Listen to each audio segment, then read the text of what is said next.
What's going on, everyone? Welcome back to my channel. Today I'm going to bring you a 2-month review on the Ripcord flight. Stay tuned after the intro.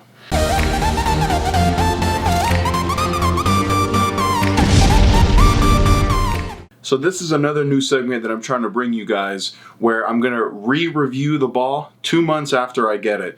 So we all know when we first get a new bowling ball, open that box, drill it up, it rolls amazing out of the box. And then over some time, sometimes the performance starts to deteriorate, sometimes it doesn't. Well, I'm here to re-review bowling balls 2 months after I get them so I can tell you guys my thoughts and if I'm still throwing the ball, is it still in my bag, what situations do I throw it, things like that. If you guys like this video, make sure to hit that like button, subscribe, and hit that notification bell so you can stay up to date every time a new video drops. It helps me tremendously if you guys like and subscribe. So the first ball that I'm going to re-review is the Ripcord Flight. I've had it now for about 2 months. The Ripcord Flight features a Turmoil Max Solid Reactive Cover, which comes out of box at a 3000 laser scan sand. And to my knowledge and understanding, it's a stronger cover that was on the Venom Shock. It has the Oblivion weight block, which was first made popular in the Paranoia series, and now it's in the Ripcord series. It has an RG of 2.53 and a differential of 0.047. In the 2 months that I've had this Ripcord flight, I've had the opportunity to throw it in league as well as a couple tournaments that I've bowled. When I first drilled it up, the ball was really smooth, and I think that's because at the time I was really spinning the ball. But now that I'm developing more of a up the back roll and my rev rate has increased, I feel as if the ball now is much better than it was 2 months ago. I'll show you guys some of the footage from the original review, and then I'll show you guys the footage that I just took now so you can see the differences in the ball then versus now. I really like the ball when there's a defined friction spot down lane where I can just chuck it to. I threw it on the wolf pattern and I really liked it there when I can just firm up and throw it up the lane really hard. All in all, for me, 2 months later, the ball is mostly out of my bag.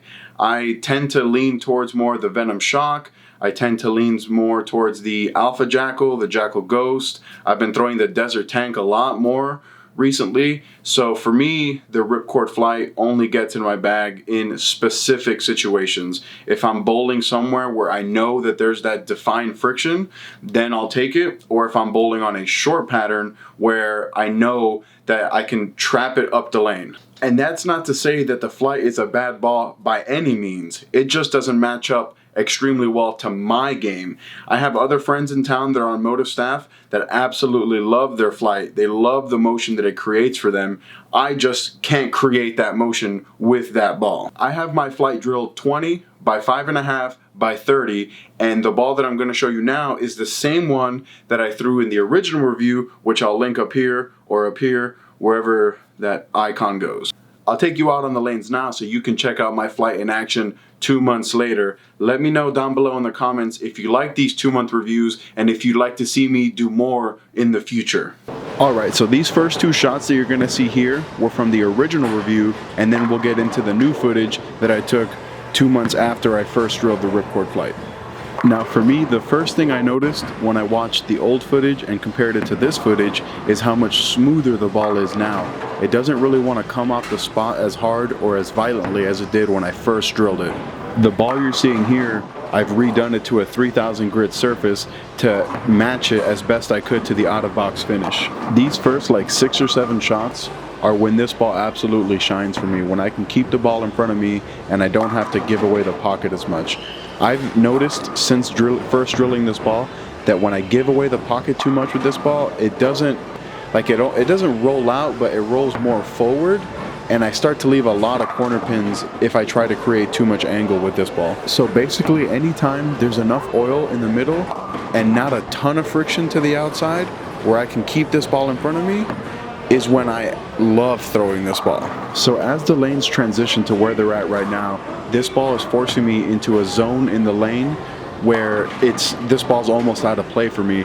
In an ideal situation, I would ball change to something like a Supra or a Trident Nemesis, something that's going to create a lot of shape down lane and not hook as early as the flight. I mean, the approaches being as tacky as they were absolutely did not help at all. But I gotta be honest with you guys, in watching especially the first few shots with this ball, I'm thinking this ball might make a comeback into my bag, especially when I can throw it on the fresh. Let me know down below in the comments if you guys have a Ripcord flight drilled, and if you do, how do you have it drilled and how you're liking it so far. Now, it wouldn't be a video of mine if I didn't give you at least one Brooklyn like this one, but I gotta leave you guys on the best shot of the day. Well, there you have it, guys. There's my 2-month review on the Ripcord flight. Let me know down below in the comments if you like this video and if you think the Ripcord should be back in my bag or not. Click right here to watch one of my old videos. Click right here to subscribe. Till next time, guys, I'm out.